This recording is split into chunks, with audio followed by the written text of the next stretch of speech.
Garina, vai começar. Então, oficialmente, boa noite a todos. Sejam bem-vindos ao nosso último encontro do GE do ano. Foi uma trajetória muito longa esse ano, né? Mesmo a forma remota não impediu a gente de continuar nossas reuniões.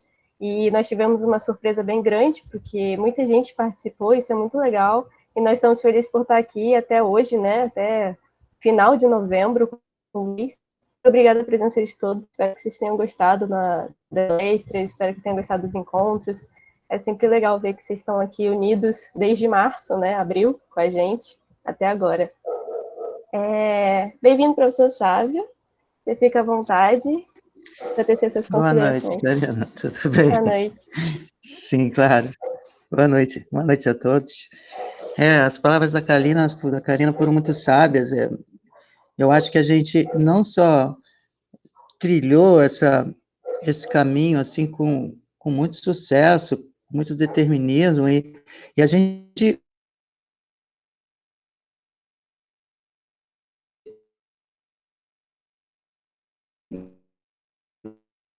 na verdade, é um movimento de forma geral, né, que nós partilhamos aqui, mais que tudo, formamos um grupo extremamente unido, coeso, interessado, proativo, e não só o nosso GEAS foi bem sucedido nas suas etapas, com todo o nosso esforço para democratizar as decisões e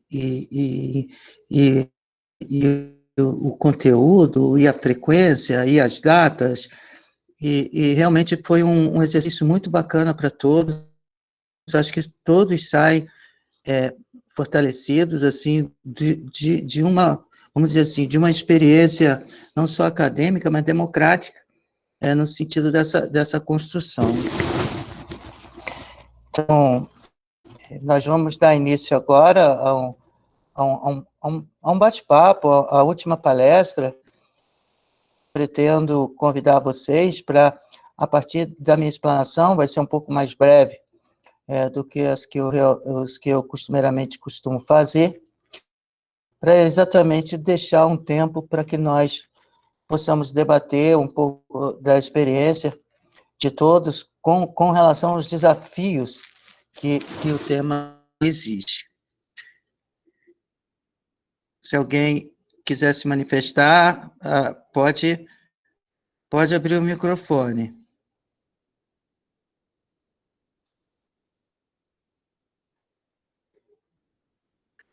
Bem, eu vou partilhar aqui a minha tela. Certamente não vou esquecer de duplicar meus agradecimentos a todos vocês, principalmente não só a equipe organizadora, mas todos que estão aqui presentes, né, por esse ano maravilhoso que a gente teve, considerando todos os desafios, né? Eu falo maravilhoso do ponto de vista de tudo que a gente conseguiu de ganho, do ponto de vista acadêmico. O meu mouse travou agora.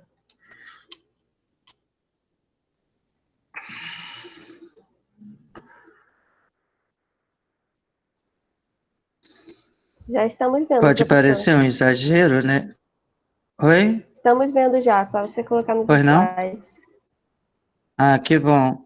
Pode ser um exagero dizer que o ano foi ótimo e foi maravilhoso, mas se nós olharmos para trás e percebermos a quantidade de palestras, de palestrantes, de convidados, de temas, de módulos que nós conseguimos, dentro das limitações que a pandemia causou, é que justifica o adjetivo que eu usei. Bom, eu vou usar a tela inteira. E o nosso tema de hoje, para fechar o nosso GEAS, não esquecendo vocês que no dia 4 de dezembro ainda teremos uma atividade que não deixa de ser um desdobramento de todo esse processo, que nós vamos estar juntos no segundo simpósio de biossegurança com animais e plantas, durante o dia 4 de dezembro, as inscrições naturalmente gratuitas, como sempre são, ou pelo menos tem sido, e a gente conta com a presença de vocês, e agradecendo aqui a Hanna, né, e o Felipe, por estar nessa comissão com tamanha competência. O nosso tema de hoje vai tratar dos marsupiais de forma geral, dando enfoque aos marsupiais neotropicais da nossa região, de parte da América Central e América do Sul, né? E principalmente os desafios na convivência desses marsupiais nos ambientes urbanos, né? A começar que, quando a gente observa esses marsupiais, existe uma crendice, uma correlação muito forte, equivocada, porém direta, da população em geral, como se fosse um rato grande, e embora que os ratos não mereçam nenhum tipo de crueldade, mas os marsupiais, por causa de todo vamos dizer assim, os medos e pavores no imaginário das pessoas com relação aos ratos, acabam também, possivelmente, se desdobrando em relação a esses marsupiais, né? Então, se nós pensarmos do ponto de vista dos mamíferos que existem no território brasileiro, já consagrados e já identificados, nós contamos com 755 espécies, e dessas, embora nós conheçamos, ou sejam mais comuns, o gênero Tigelps e o gambá, como o gambá de orelha preta, e outros, mas a ordem de Delphimorphia, ela conta no território brasileiro com pelo menos 65 espécies que a gente vai mostrar para vocês, que incluem as cuicas ou guaiquicas e diferentes espécies de marsupiais que, desde guaiquicas e outros que compõem essa imensa variedade de espécies de uma ordem extremamente antiga, né, do ponto de vista do surgimento da classe, né, e que mantém características muito remanescentes, muito ancestrais ainda dos primeiros mamíferos que surgiram no planeta. Bem, a classe mamália, esse número varia um pouco, mas de acordo com Margulis, ela tem pelo menos cerca de 5.558 espécies que estão subdivididas, na verdade, em duas subclasses, que é a chamada Prototéria e Téria. Essa Prototéria, ela compreende uns animais que não tem aqui. Aqueles bichos lá da região australiana, que incluem o Ecdna, o ornitorrinco, que são mamíferos que fazem ovipostura, que põem ovos, parecido com uma ave, ou com alguns répteis, né? Ele faz ovipostura, né? E esses bichos estão lá na região da Austrália, da Nova Guiné e da Tasmânia. Então, constitui essa subclasse Prototéria. Já a subclasse Téria, ela vai incluir mamíferos que não são ovíparos, ou seja, aqueles que são vivíparos. E aí entra os marsupiais, ou seja, também chamada infraclasse marsupiália, e os placentários, que seria a infraclasse placentária, né?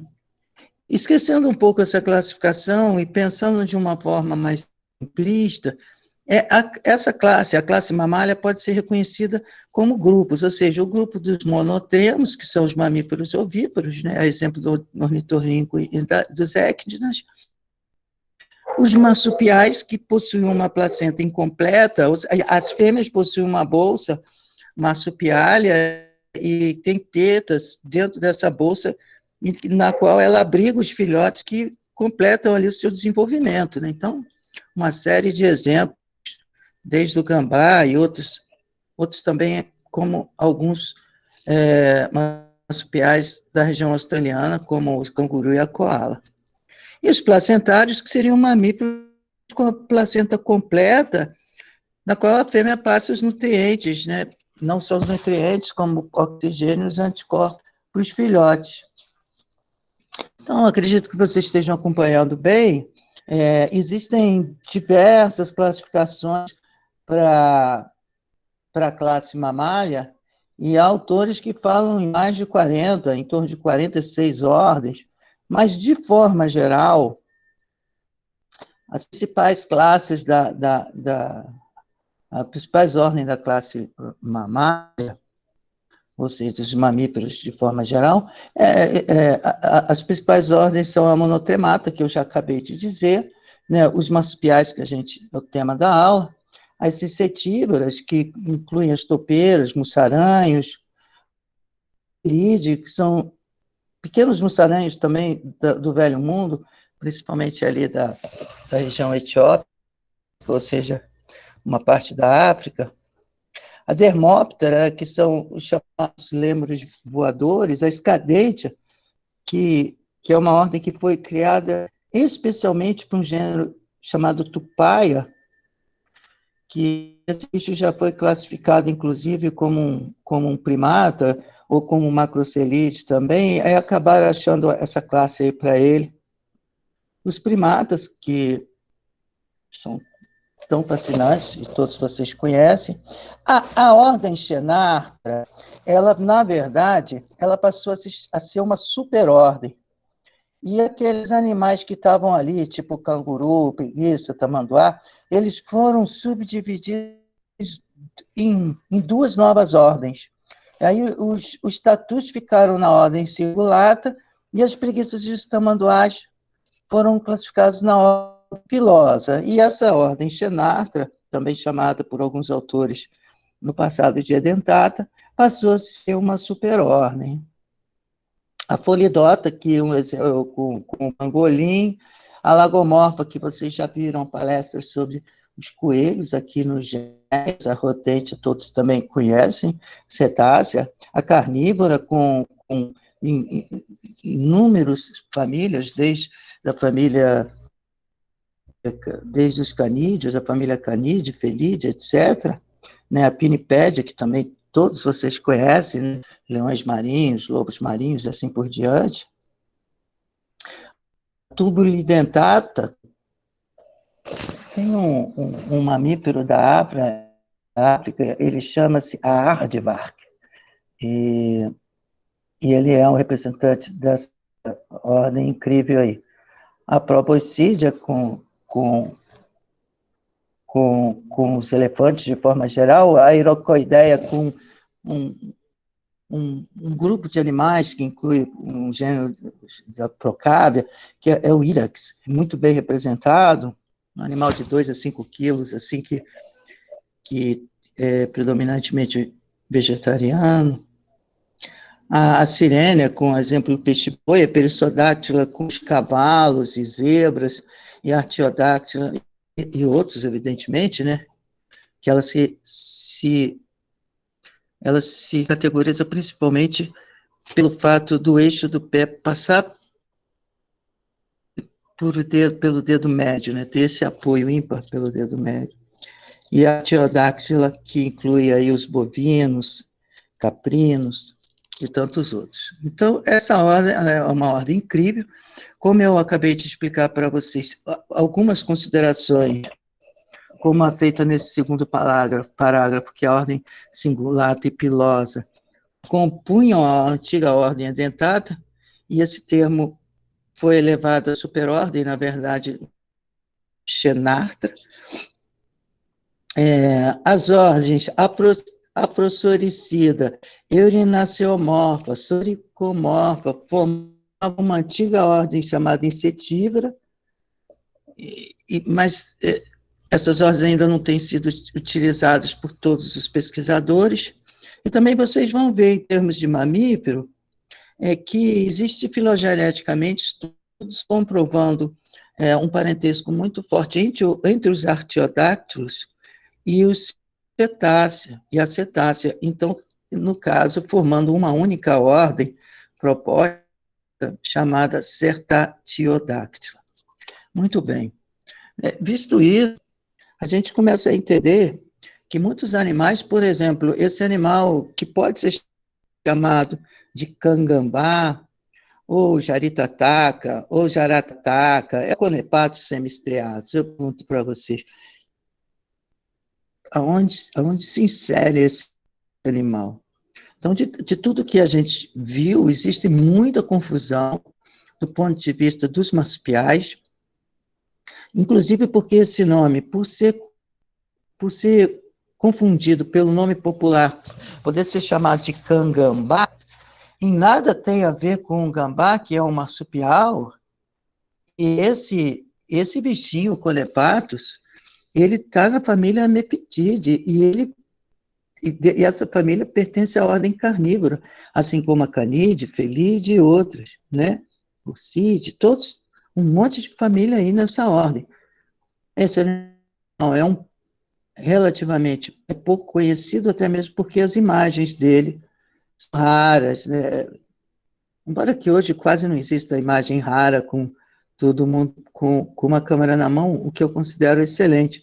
Mas mesmo assim continua sendo raro. Esse animal, inclusive, faz tanatose, e fez o dia que eu fiz essa imagem, e ele também consegue emitir odores considerados não tão agradáveis, mas ele pode fazer tanatose, da mesma forma que os marsupiais também fazem. Eu vou explicar um pouquinho mais à frente. Mas é só um exemplo para saber para vocês o quanto é importante ter em mente essa classificação no sentido de reconhecer os marsupiais de uma forma, vamos dizer assim, mais eficiente, né? Então, como a gente bem tratou, né, a infraclasse marsupiália, repetindo, são vivíparos com desenvolvimento final no marsúpio. O que significa isso? Eles têm uma bolsa, ou marsúpio, que possui ali glândulas mamárias, que os filhotes nascem ainda extremamente precoces, em estágio embrionário, né, e eles vão migrar, muitas vezes o que os autores chamam de um nascimento por uma pseudovagina, que se forma uma hora, um período curto antes do parto, e eles migram para essa bolsa marsupiália e se agarram com o aparelho bucal numa glândula.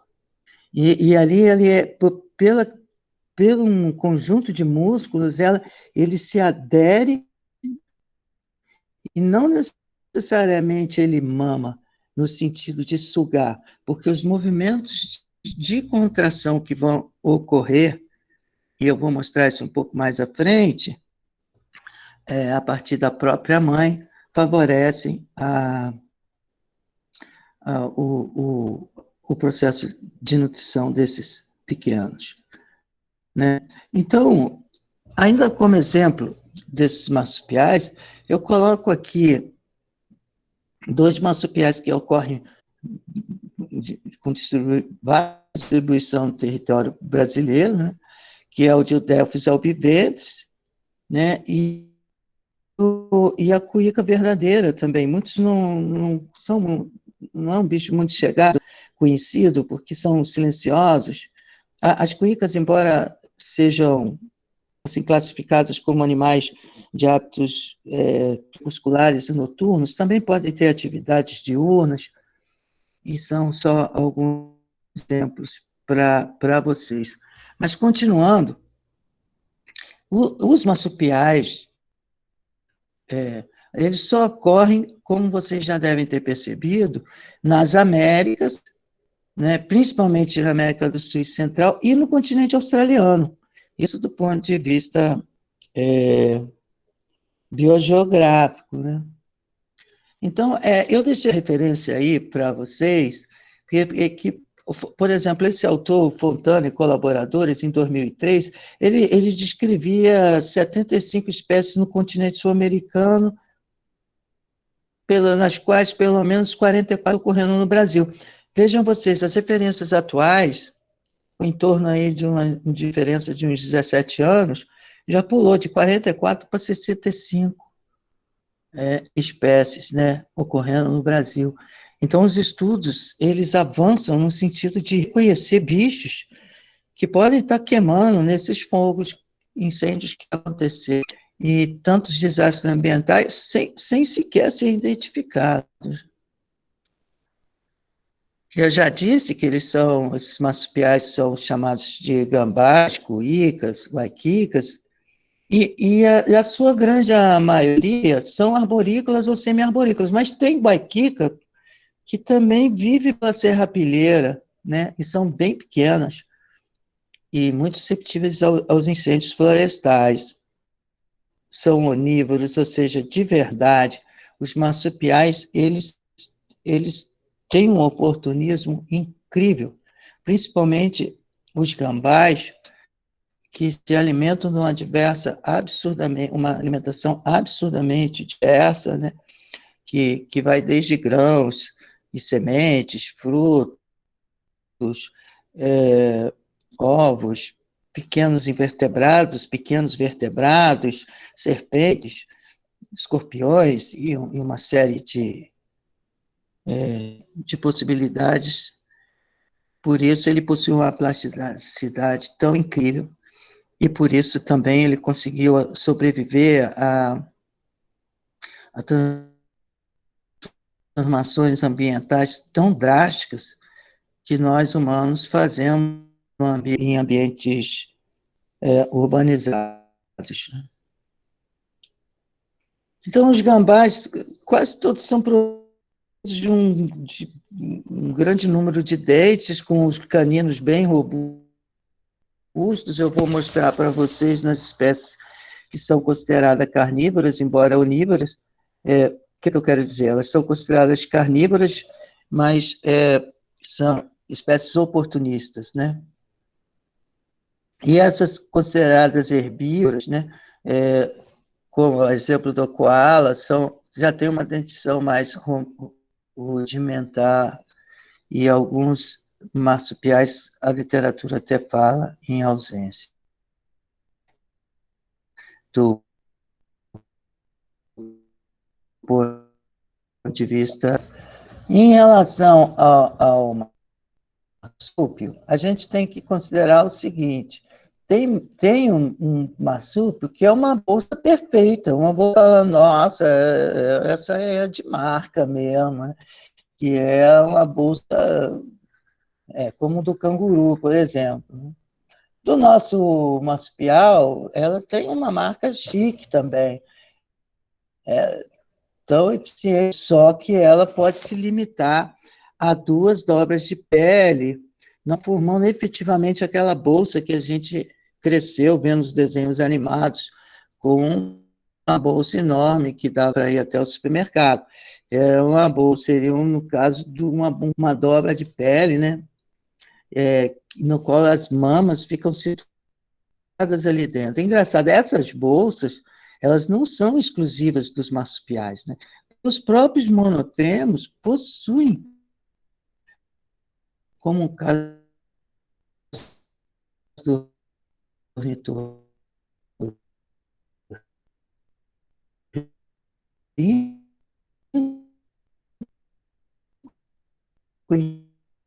possui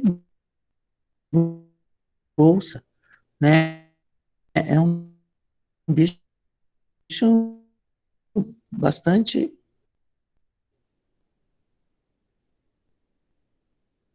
curioso. E os bichinhos literalmente lambem. Professor, tá me ouvindo? E aí tem essas curiosidades que a gente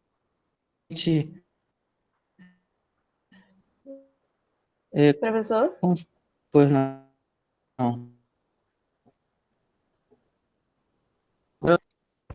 Agora eu não estou. Oi, Não, alguém está falando você comigo? está travando muito. A gente não Ah, faz... o que que você acha que eu devo fazer? Você consegue se aproximar do modem? O meu sinal tá dando incrível aqui, muito bom. Eu estou relativamente perto do modem. Eu vou tentar, eu vou soltar aqui o meu computador e vou tentar chegar lá, tá? Se você conseguir usar o cabo da internet, ainda melhor. Se não conseguir, aí ficar perto do modem já Não, ajuda. eu nem uso isso aqui em casa, sabe? Porque a internet aqui sempre é legal. Aí eu não costumo usar, mas só um minuto. Vocês estão acompanhando? Sim, agora no final travou bastante. Tá. Eu achei até que fosse aqui em casa. Não, peraí, eu vou chegar bem pertinho do modem, mas eu vou ficar meio escuro, tá? Peraí, deixa eu ver se essa luz acende. Ah, não, nem tá funcionando. Bom, vamos ver se aqui vai funcionar melhor. Peraí. Se ficar travando, professor, aí você tenta desligar a câmera, que às vezes ajuda no sinal. Ah, eu vou desligar logo a câmera. Tá bem. Ah, peraí. Mas eu acho que para desligar, eu tenho que minimizar aqui. Só um segundo. Tem alguém querendo participar? Vou permitir já. Peraí, deixa eu desligar a câmera. Vocês estão gostando dessa introdução? Tá indo É, bem? professor. O Mário Tá. Nicolas falou no chat que tá gostando também, Luana também, Camila também. Ah, então tá bom. Eu só tô esquecendo. Ah, peraí, a câmera aqui, peraí. Pronto. Fechei. Ou então tá beleza. Vamos seguir. Deixa eu voltar aqui para a apresentação, né? Essa questão é muito curiosa nos marsupiais. Vejam esses. Vocês estão me ouvindo melhor agora? Sim, tá bem melhor, professor. Tá, olha só. O marsúpio pode. Eu já expliquei que eu estava dizendo que ele pode ser uma bolsa completa, bem, uma bolsa perfeita, né? Uma bolsa íntegra, como a gente imagina uma bolsa, no caso do canguru, mas pode ser duas dobras de pele, no qual as mamas se situam no interior dessas dobras, tá? E olha que curioso, as partes genitais da fêmea são compostas de dois ovários, duas trompas de falópio, dois úteros e duas vaginas, separadas por uma membrana. E nessa figura aqui à esquerda e abaixo é uma fotografia de um pênis de um macho, né? Que também é duplo, assim. Então, como eu disse para vocês, logo depois do nascimento, e esse nascimento, por exemplo, no caso de gambás, como o gambá de orelha preta, por exemplo, ele ocorre com 12, 13 dias de gestação, né? E aquele pequeno neonato, ele migra até a bolsa marsupiália e emboca uma teta daquela, né? E essa teta se dilata, enchendo a cavidade oral e aderindo, então, esse embrião à própria teta, né? Daí não tem nem como soltar. E através da contração dos músculos maternos, né, eles vão ficar presos à teta e eles vão adquirir o seu desenvolvimento, como eu já bem expliquei, recebendo os nutrientes, o leite materno. Aqui, um gambá de orelha preta, aqui foi em Itaipuaçu, uma ex-aluna nossa, que presenciou esse caso, um caso de tanatose, ou seja, é muito comum os gambás se fingirem de morto, ficarem com a musculatura efetivamente, francamente flácida, e, e por mais que ele seja incomodado, e ele pode continuar sem movimentação nenhuma, acreditando, vamos dizer assim, nessa nessa alternativa, nesse artifício comportamental, para que quando a ameaça se afaste, ele rapidamente volte à atividade e fuja dali. né? Reparem também que a cauda dos gambás, ela, por muitos autores, é considerada também uma cauda preensil, né? Por ela possuir essa capacidade de se enrolar e funcionar praticamente como um quinto membro, né? Então, reparem vocês que essa é uma foto de um Didelphis albiventris, tá vendo? É fotografada lá em Goiás, recentemente, né? E mostrando, na verdade, um marsupial que ele tinha caído dentro do monitoramento de fauna, dentro de uma armadilha chamada de receptação e queda, né? A armadilha Pitfall, e ele aqui estava sendo liberado. Reparem que a cauda, tá vendo aqui onde a seta mostra, sempre dá um apoio, bastante mais segurança a esses marsupiais no deslocamento arborícola. Então, esses marsupiais dessa família de Delfídeo, também chamados de Ameridelfos, né, eles são marsupiais que habitam a região neotropical, eles habitam as Américas, né? E atualmente só existe essa família de Delfide, que inclui o gambá, em se tratando desses delfimorfos, né? Que são esses marsupiais neotropicais, né? Que só tem uma família, e claro que não só o gambá, mas que inclui o gambá. Eles são considerados os mamíferos mais antigos que ainda sobrevivem, né? Sem muitas variações anatômicas, como eu disse para vocês no início desse encontro, né?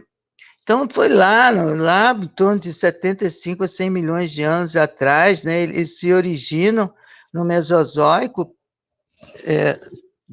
no, no, no, na região neártica, ou seja, lá na América do Norte, e eles vão alcançando outros continentes, né?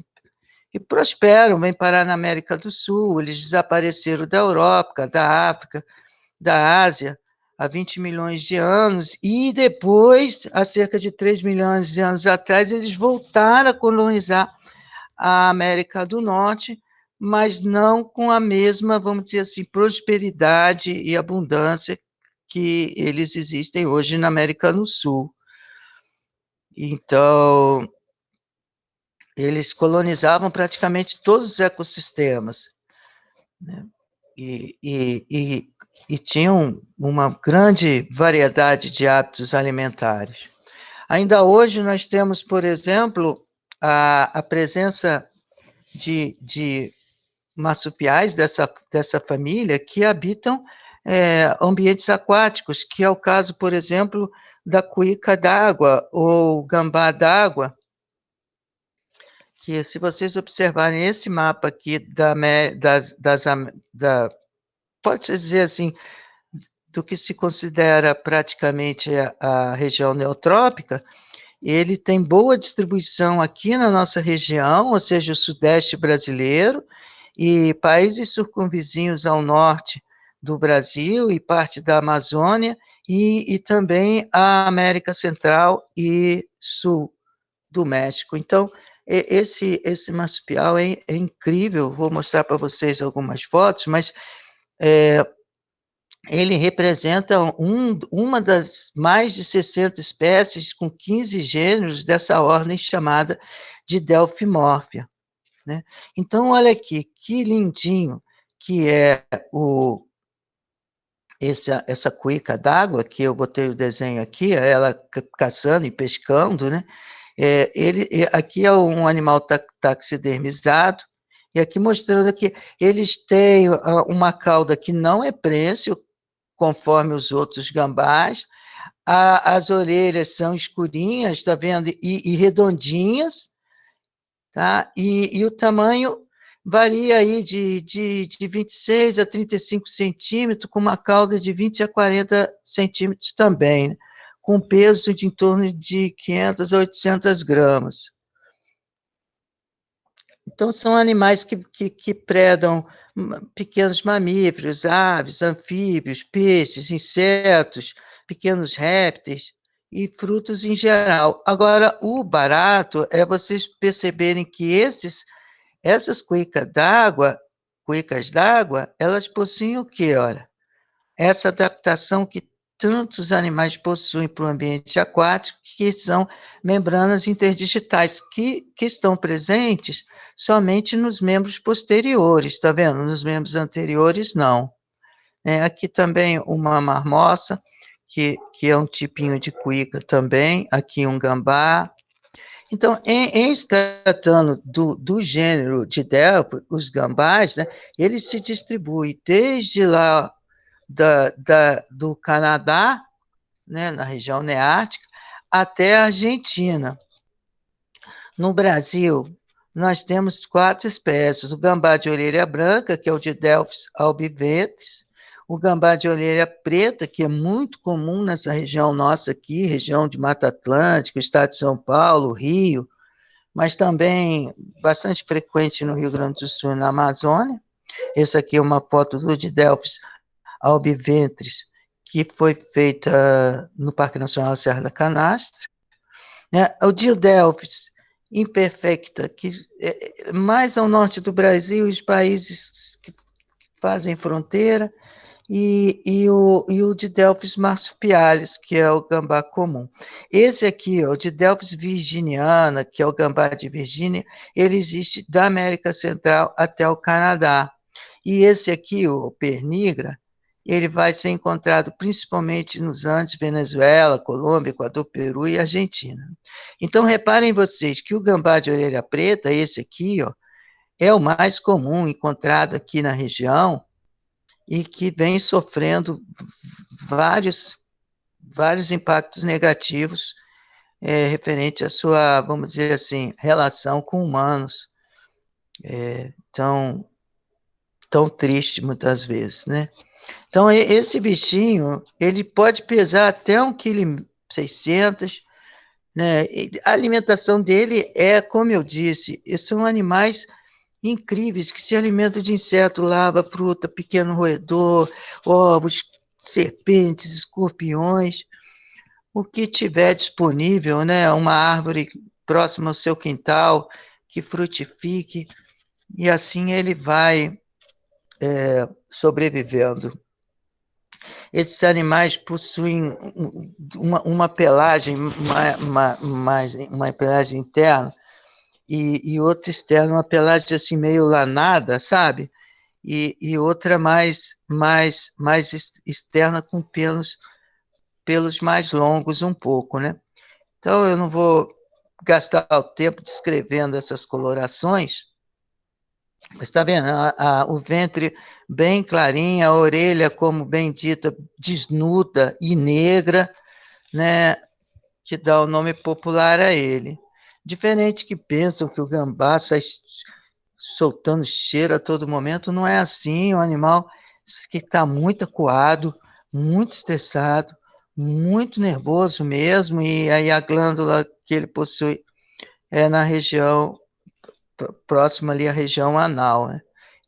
Claro, como a gente já falou, os marsupiais possuem no ventre o marsúpio, e no caso dessa espécie se encontra em torno de 13 mamas. Eu disse para vocês que a gestação desses gambás gira em torno de 12 a 13 dias. Alguns autores falam que gambás podem ter um número bem superior a 8 filhotes, mas o 8 é uma média boa. Eu andei lendo na literatura autores que falam em até 20 indivíduos. Eu achei um exagero, mas eu li, né? Eu nunca me deparei com uma situação como essa. Eu acho que 7, 8 filhotes é bem plausível, né, para gestações, né? Pode ter em torno de 2 gestações ao ano, né? Embora esses filhotes nasçam tão precocemente, eles ficam em torno de uns 75 dias, ou até 3 meses, eles ficam presos à teta da mãe, no mínimo aí uns 75 dias, mais ou menos, né? E eles continuam junto à mãe por um período, sendo carregado nas costas e tudo, até ter autonomia suficiente para poder levar uma vida geralmente solitária e nos períodos reprodutivos podem ser vistos aos pares. As fêmeas, excepcionalmente, podem formar pequenos bandos, o que também não é comum.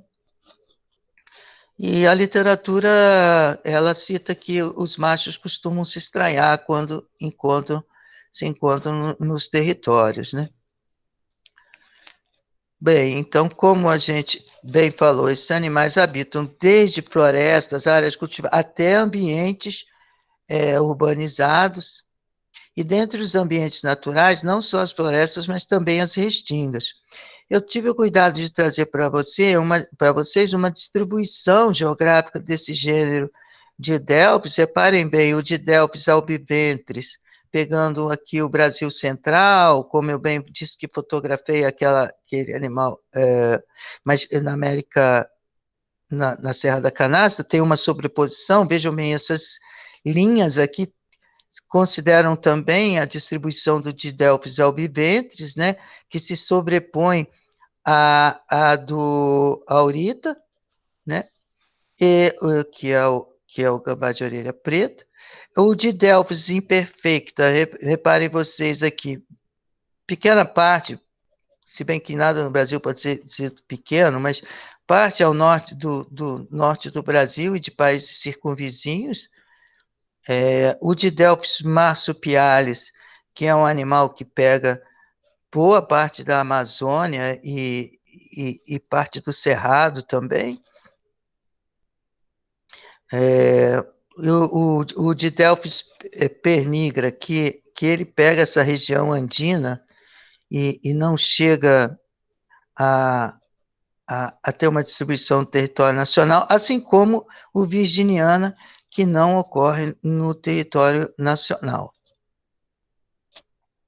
Então, esse aqui, por exemplo, é um espécime desse Didelphis virginiana, mas exemplificando o que já foi dito, que esses animais desse gênero se alimentam desde frutos silvestres, ovos, filhotes de pássaros e assim por diante.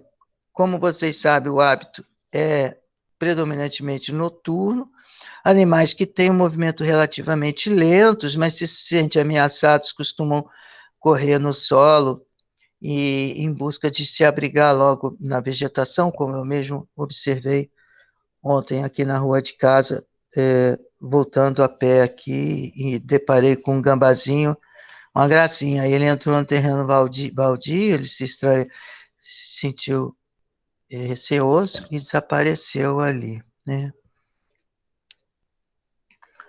Então, foi o que a gente já tudo tratou, que ele pode produzir um, substâncias de odores não agradáveis, né, nas glândulas anais, a questão já colocada também da tanatose, né, que, por exemplo, se você fizer um eletroencefalograma desse animal, você vai constatar um estado de alerta intenso, né, mas ele aparentemente se finge de morto. Reparem vocês que as patas desses animais são curtas e o primeiro dedo da pata traseira, ele é meio oponível, ele facilita, então, essa aderência, essa pegada, essa presa, né? E em vez de uma garra, ele possui uma unha, tá? Bem, aqui uma fotografia que não é minha, mas mostrando a bolsa marsupiália e um animal correndo e com alguns filhotinhos mesmo tentando se segurar ali dentro da bolsa.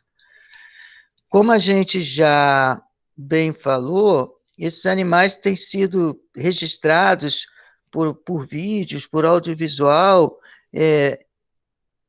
demonstrando a sua real capacidade de controle de determinados invertebrados, como os escorpiões, e prestando serviços ecológicos, a exemplo desse tipo de predação, né?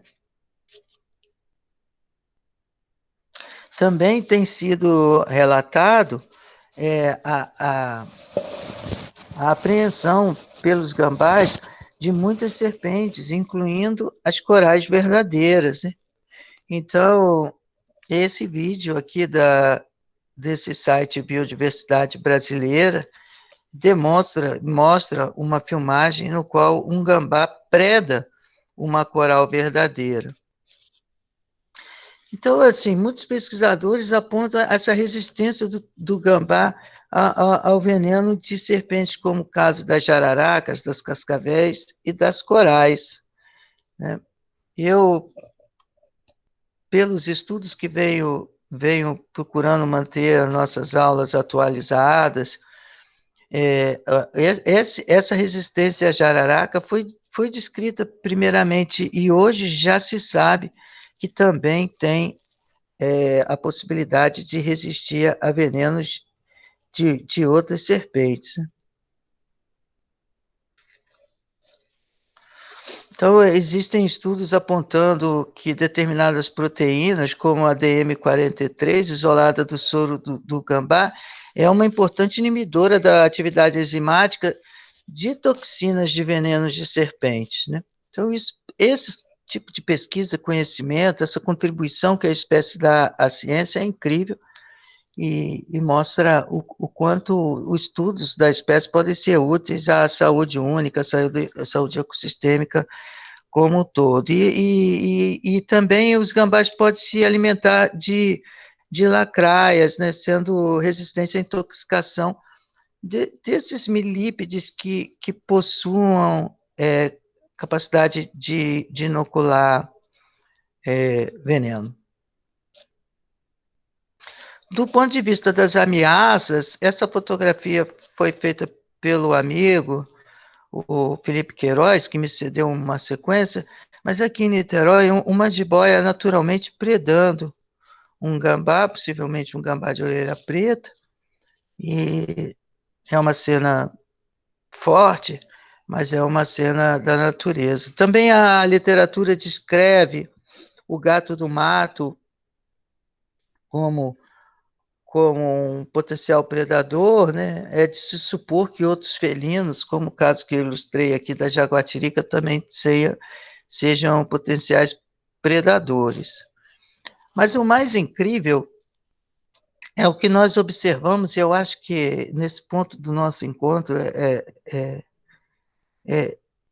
realmente traz a gente uma grande reflexão, porque no início da palestra eu falava do imaginário brasileiro, do imaginário da cultura humana, de uma certa ojeriza a essas espécies.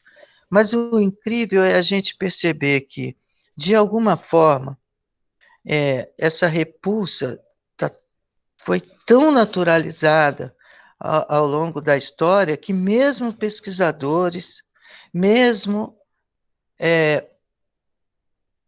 referências tidas como naturalistas que viveram no nosso país, fazem descrições que nos deixam minimamente perplexos e que fazem parte vamos dizer assim, da construção do conhecimento no Brasil. E eu fiz, com toda a ética e cuidado necessário, eu fiz um recorte para vocês perceberem do que eu estou tratando, por exemplo, desse livro que está sendo demonstrado. Veja bem, no terceiro parágrafo, o colega diz: apesar de os gambás serem animais muito lerdos, ele está falando dos animais brasileiros, poucos ágeis e francamente estúpidos, há muito o que contar sobre a biologia deles e também o folclorista deve consagrar-lhe alguma atenção. Então, esse tipo de adjetivação não ajuda em nada, verdadeiramente, né? Pelo contrário. Veja bem, eu vou gastar o nosso tempo para ler o que esse naturalista, se assim podemos dizer, colocou, né? E com todo respeito à obra e à contribuição que ele deixou. Por vários motivos, o gambá é visto por toda parte com franca antipatia, como se não bastasse o simples aspecto desgracioso, com seus movimentos tardos e seu hábito de rosnar, mostrando os dentes, o gambá também nos aborrece o olfato, pois é suficiente irritá-lo para que logo suas glândulas secretem um cheiro bastante desagradável. Além disso, todos lhe conhecem os hábitos sanguinários e quem tem galinheiro sabem que os gambás causam grande prejuízo, matam pelo prazer de derramar o sangue e quase com este saciam a fome, quando podem, repletos, positivamente embriagados, deixam-se ficar no galinheiro e é natural que seja morto, o que se faz não só com prazer, como com toda facilidade, a cacetadas. Bem, isso é dos exemplos que talvez, e eu repito, sendo extremamente ético com, com a história da natureza, a história da descrição dos animais do Brasil, mas esse tipo de informação pouco ajudou a construir uma mentalidade ecológica no país. E não para aí. Basta saber tirar com necessária cautela as glândulas de secreção fétida para poder aproveitar a carne do gambá, que, aliás, é terra e saborosa como da galinha. E aí faz uma relação com o presidente norte-americano, que um tal presidente que parecia lhe agradar esse paladar, né? E aí, desconhecendo um pouco da biologia dos nossos gambás, eles descrevem que não nos consta, porém, que o nosso gambá use de uma esperteza que o opóssimo norte-americano inventou, para, a última hora, escapar ao caçador. Vendo-se perdido, finge-se de morto, e mesmo pancadas bem rijas não o demovem dessa situação. Falando aqui, por exemplo, do gambá norte-americano. Bom, a gente já viu que o gambá de orelha preta, ele tem também esse comportamento de tanatose, mas o porquê que eu trouxe para vocês esses textos, porque eles, na verdade, compõem todo um imaginário de uma cultura que nós não estamos falando de algo que foi escrito por uma pessoa fora da área, nós estamos colocando questões que estão dentro da literatura, dentro das nossas bibliotecas, de forma que deixa aí uma janela para que nós venhamos a debater um pouco sobre esse comportamento humano criminoso e ilegal de perseguição e extermínio desses animais. E esses desafios são incríveis, porque quem estuda a questão ecossistêmica entende que a saúde humana, a saúde dos animais domésticos e silvestres está bem conectada, né? Ou seja, não só dos animais silvestres, mas do ambiente no qual eles contribuem na sua composição. Então, essa é a foto da minha querida parceira de pandemia, né, a Valentina, e ela foi lá e apareceu com esse gambazinho morto aqui em casa. Então, esses cuidados do ponto de vista médico e do ponto de vista ecológico e do ponto de vista de tentar, de alguma maneira, e nem sempre ser possível, o controle do comportamento dos animais domésticos, né? Sem contar as ameaças dos animais domésticos, o atropelamento de fauna tem sido, como vocês já viram aqui, uma das principais causas de perda de biodiversidade no Brasil, especialmente de vertebrados, né? Contando aí com estudos que apontam cerca de 475 milhões de animais mortos, ou seja, atropelados e que vieram a óbito por ano, sendo que novos estudos apontam números ainda maiores, né? E os gambás são uma das principais vítimas, sejam em rodovias asfaltadas, sejam em rodovias não pavimentadas. Incrivelmente, nós observamos, como é o caso desse animal, em que eu pude perceber pelo rastro aqui deixado pelo carro na frente de um portão de uma casa, que tal cena sugere que o animal foi atropelado propositadamente. Então, isso traz imensa tristeza e reflexão para todos nós, né? Essa fotografia aqui mostra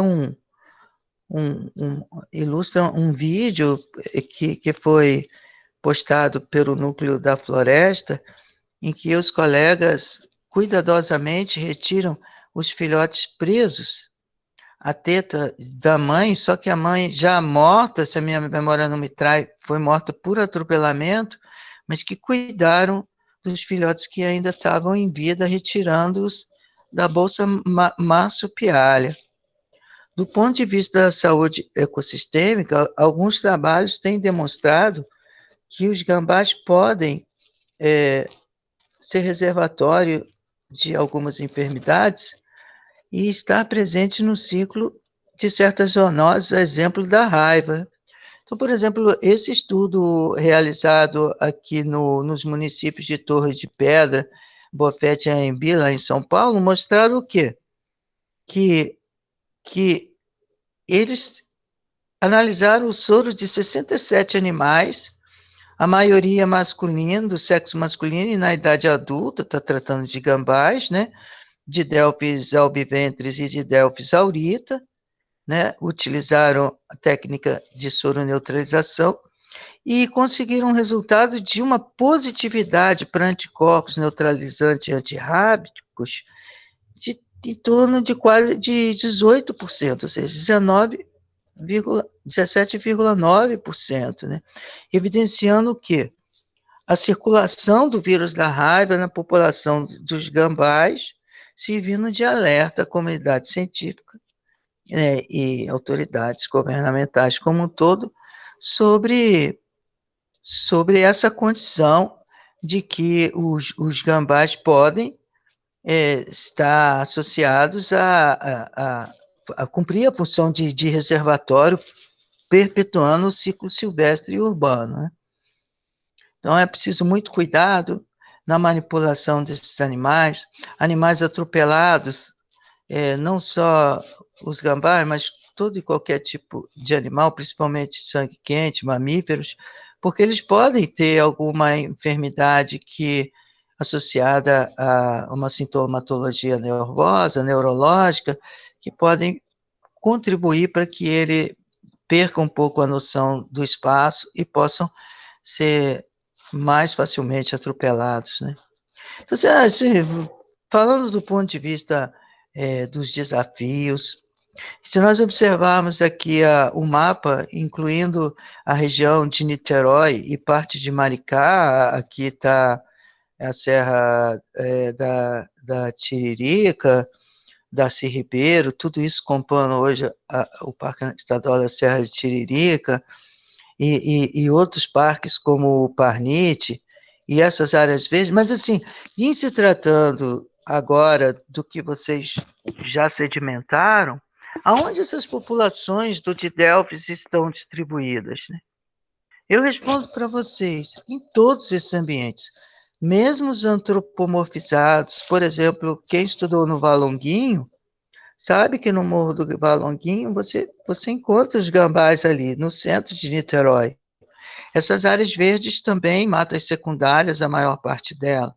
Aqui nesses loteamentos de Itaipuaçu, onde eu estou agora, também. Então, vocês reparem que, mesmo com as alterações paisagísticas, as alterações que ocorrem no espaço, eles são incrivelmente adaptáveis e têm conseguido sobreviver de alguma forma, mas pagando um preço muito caro também.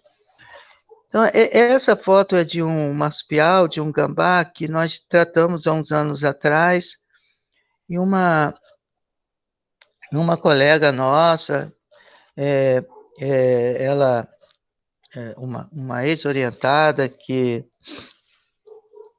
trabalhou conosco lá na radiologia, e esse animal, ele, sem querer, era um animal manso, mas aparentemente ele ia cair da mesa, da mesa de procedimentos, né? E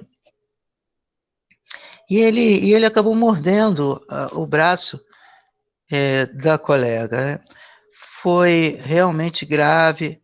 Ela me relatou que teve um dia que ela precisou retornar por 3 vezes, na verdade, ir 3 vezes ao hospital para drenar o braço, para cuidar, tamanha gravidade que se tornou a mordida que ela tomou. Então, eu deixo cuidado, isso tem a ver com as aulas de contenção, tem a ver com os cuidados do ponto de vista da biossegurança e do comportamento profissional que cada um deve ter no exercício das suas atividades, né? Então, esse é um desenho que a nossa aluna, a querida Daphne, fez, e eu aproveitei para ilustrar aqui a importância ecológica dos gambás, né? Então, de tudo que a gente viu, uma síntese, ou seja, eles, eles predam pequenos vertebrados, invertebrados, e fazem controle, fazem dispersão de muitas plantas, né? Porque eles dispersam as sementes dos seus frutos, eles controlam populações de serpentes tidas como tanatofídeos, controlam populações de escorpiões, né? Podem ser responsáveis por avanços, né, no tratamento de acidentes causados pelas serpentes ditas peçonhentas, né? E ajudam no controle de espécies que também são consideradas pragas na agricultura, a exemplo de insetos, roedores, evitando assim o desequilíbrio de toda a cadeia alimentar, né? E também atuam no controle de população de carrapatos, perdão. Há autores manifestando a possibilidade de um único gambá se alimentar de 4.000 carrapatos num único dia, né? Lembrando aqui que os carrapatos podem vincular enfermidades não só para humanos, mas também para os animais domésticos e silvestres, né? Então, fica aqui essa breve introdução sobre, sobre esses desafios. E eu finalizo abrindo a palavra a todos vocês, agradecendo por vocês partilharem esse tempo comigo e permanecendo com vocês até o final desse encontro. Muito obrigado. Obrigada, professor. Sua palestra foi ótima, muito boa mesmo. Eu acho ótimo a gente fazer essa ênfase, né? Dar essa ênfase ao papel dos gambás, né? Muita gente não sabe que eles são resistentes a venenos de jararaca, de cascavel, que eles ajudam no controle de escorpiões, de carrapatos. Eu acho isso muito essencial, né? Todo mundo conhecer, porque é um animal que vive tão próximo de nós. Todo mundo aqui já se deparou com gambá, ou no quintal de casa, ou na rua. Eu acho muito bom esse papel hoje. Muito obrigada pela palestra. Obrigado também a todos vocês. Nós vamos continuar juntos e eu vou somente encerrar a gravação agradecendo de coração a todos vocês por esse ano tão interessante e de laços que tanto se estreitaram, né, durante esse período entre nós do Grupo de Estudos de Animais Selvagens. Obrigado a vocês. Queria agradecer também, gente. Muito obrigada a todos que participaram dos nossos encontros até hoje. Obrigada por terem feito esse distanciamento social melhor. A gente não pecou em nenhum momento na questão da educação, né? A gente sempre esteve junto, se ajudando, aprendendo junto, trocando conhecimento aqui no GEAS. E eu achei isso muito legal. A gente se aproximou muito mais mesmo com essa realidade que a gente está vivendo. Então, muito obrigada a todos. Espero que vocês tenham gostado muito dos nossos encontros e espero que a gente também se veja mais ainda, bem, com mais pessoas, mais rostinhos novos para a gente inserir no nosso grupo. Com certeza. Então, permaneçamos juntos para o debate e muito obrigado a todos.